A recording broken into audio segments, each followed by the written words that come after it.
Pattern में change आएगा, age limit हट जाएगी, नंबर ऑफ अटेम्प्ट्स जो है वो लिमिट हो जाएंगे, बहुत सारी चीजें, बहुत सारे क्वेश्चंस आपके दिमाग में चल रहे होंगे। बस इस एक वीडियो को एंड तक जरूर से देखना, आपको आपके सारे प्रश्नों के जवाब आज मिल जाएंगे। यार ये जो 7 मेंबर का कमेटी सेट हुआ था ना, इन्होंने रिकमेंडेशंस दी हैं, आई रिपीट रिकमेंडेशंस दी हैं, ये चीजें इंप्लीमेंट नहीं हो गई हैं। फाइनल फैसला जो सुप्रीम कोर्ट ने रिकमेंडेशंस मांगी थी इस कमेटी से, उसके बाद सुप्रीम कोर्ट का क्या फैसला आता है, क्या चेंजेस आते हैं, एनटीए उसके ऊपर क्या बोलता है, उसके बाद ही डिसाइड होगा नीट 2025 में क्या चेंजेस देखने को मिलने वाले हैं। इस कमेटी ने ये चीज बोली थी कि हाइब्रिड मॉडल को फॉलो किया जाए, है ना, क्योंकि हमें पता है जब ऑफलाइन पेपर ट्रांसफर हुआ था, हजारीबाग और बहुत सारे ऐसे इंस्टीट्यूट सामने आ रहे थे, बहुत सारे ऐसे इंस्टीट्यूट्स के नाम सामने आ रहे थे जो पेपर लीक में इन्वॉल्व थे, और बहुत सारी ऐसी स्टेट्स के सेंटर्स सामने आ रहे थे जो पेपर लीक के केस में इन्वॉल्व थे in the NEET 2024 examination scam. So इस चीज को अवॉइड करने के लिए एंड पेपर की सैंटिटी मेंटेन करने के लिए ये इन्होंने कुछ रिकमेंडेशंस दिए हैं। फिर से बोलूंगी, ये इंप्लीमेंट नहीं हो गए हैं। अब मेरा ये कहना है कि अगर पेपर लीक हुआ था, उसमें जो भी चीजें हुई, तो ये पूरा जो प्रोसेस है उसको स्मूथ बनाना चाहिए। ये एज लिमिट हटा देना, ये है ना, नंबर ऑफ अटेम्प्ट्स जो है उसको लिमिट कर देना, या फिर बच्चों के ऊपर इस तरीके का प्रेशर अभी मेंटेन करना, इससे हल नहीं निकलेगा।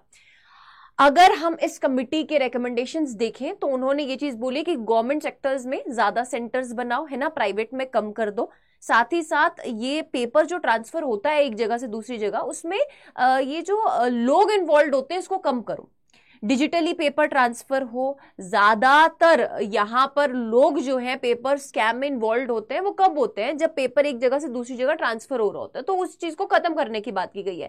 ये समझ भी आती हैं चीजें, ये चेंजेस अगर इंप्लीमेंट होती हैं तो आपके नीट 2025 का जो पेपर होगा, कंडक्शन प्रोसेस होगा, वो ज्यादा स्मूथ हो जाएगा। बट जो आपको टेंशन दे रही है बात, वो ये है कि क्या एज लिमिट लगने वाली, यानी कि 25 साल से अर्लियर अगर हम बात करें तो 25 years was the age limit. बेटा आपको ये चीज पता है, ऐसा तो नहीं है कि शुरू से ही नीट एग्जाम चलते आ रहा था। हर एक स्टेट का अपना मेडिकल एग्जाम का एंट्रेंस होता था, ठीक है। फिर एक टाइम ऐसा आया जब कंबाइन ये चीज की गई कि नीट एग्जामिनेशन होगा for the medical entrance, right.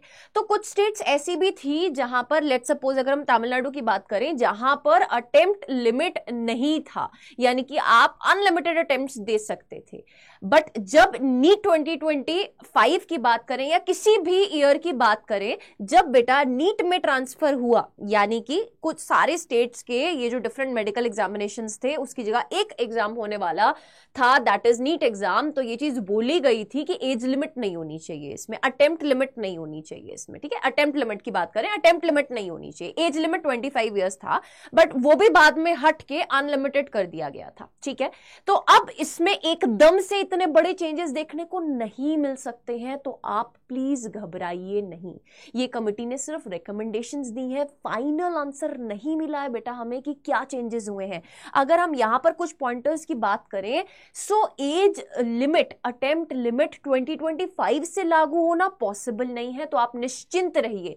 आप ये सोच के चलिए कि 2025 इज द ईयर जहां पे आपको अपने आप को प्रूव करके दिखाना है, इसके बाद मेरे को नीट एग्जाम देना ही नहीं है, ठीक है। तो अपनी सिलेक्शन जो है वो नीट 2025 के एग्जामिनेशन में हमने ले लेनी है। साथ ही साथ अगर 2 टायर एग्जामिनेशन सिस्टम की बात करें, प्रीलिम्स की बात करें, मेंस की बात करें, बच्चा प्रिपेयर्ड ही नहीं है अभी उस हिसाब से। जेई वाला एस्पिरेंट प्रिपेयर्ड होता है ना, प्रीलिम्स होगा देन मेंस होगा, यानी कि वहां पे मेंस और एडवांस लेवल की बात करते हैं हम, यहाँ पे प्रीलिम्स एंड मेंस की बात कर रहे हैं। तो अब बच्चा जो ऑलरेडी जब नवंबर का महीना स्टार्ट हो चुका है, कब लेंगे प्रीलिम्स, कब लेंगे मेंस, पॉसिबल नहीं है ये। तो अगेन ये 2025 में इंप्लीमेंट नहीं हो सकता है, तो आप फिर से मैं बोलूंगी निश्चिंत रहिए।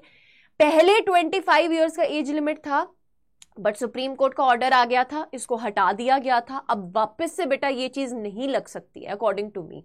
बट अगर हम बात करें कि हम क्या क्या एक्सपेक्ट कर सकते हैं, कैसे कैसे चेंजेस एक्सपेक्ट कर सकते हैं, तो उसमें से the changes we can expect section B जो है वो रिमूव हो सकता है, जैसे जेई एग्जाम में रिमूव किया, वो कोविड के टाइम पे बेटा चॉइस देना उन्होंने स्टार्ट किया था। बट फिर से यहाँ पे अगर हम जो चेंज एक्सपेक्ट कर सकते हैं वो सेक्शन बी में है ना, चेंजेस आ सकते हैं। पेपर में जितने भी क्वेश्चन आएंगे वो कंपल्सरी होंगे।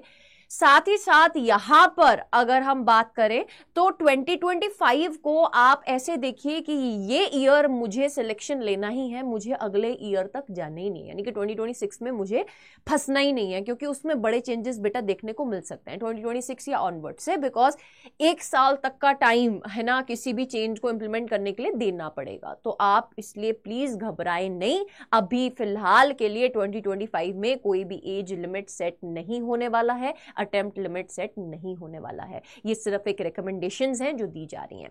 अब जैसे कि मैंने बोला कि 2025 को आपने अपना अखीरला साल ट्रीट करना है, अपना नीट एग्जामिनेशन बेटा क्रैक करने का, तो इसके लिए आपकी तैयारी मजबूत होनी चाहिए। अब आप इस टाइम जिस भी सिचुएशन में हैं, यू नो दिस थिंग कि आपकी प्रिपरेशन कितनी हो गई है या होने वाली है, अभी अगले आने दिनों में आप किस तरीके से प्रिपेयर करने वाले हैं। आप टेस्ट देने में चोरी कर रहे हैं, आप डीपीपीज नहीं सॉल्व कर रहे हैं, आप टेस्ट तो देते हैं बट उसको एनालाइज नहीं करते हैं, या फिर आप रेलेवेंट क्वेश्चन प्रैक्टिस नहीं कर रहे हैं, सिलेबस आपका कवरेज जो है वो सही स्पीड से नहीं चल रहा है।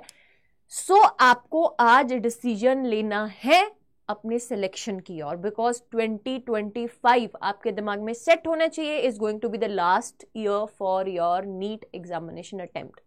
You have to store this in your mind कि 2025 में मैं सिलेक्शन लेकर ही रहूंगा।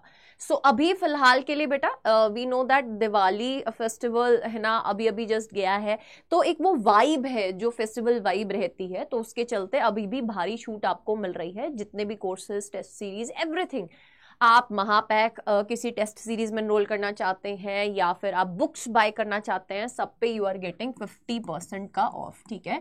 So using the code Preet PREET आप किसी भी प्रोडक्ट में एनरोल करते हैं तो आपको 50% का ऑफ मिल जाएगा। अभी लेटेस्ट अगर मैं बात करूं तो हमारा विजेता बैच चल रहा है बेटा, आप उसमें आ सकते हैं बहुत पॉकेट फ्रेंडली प्राइस में।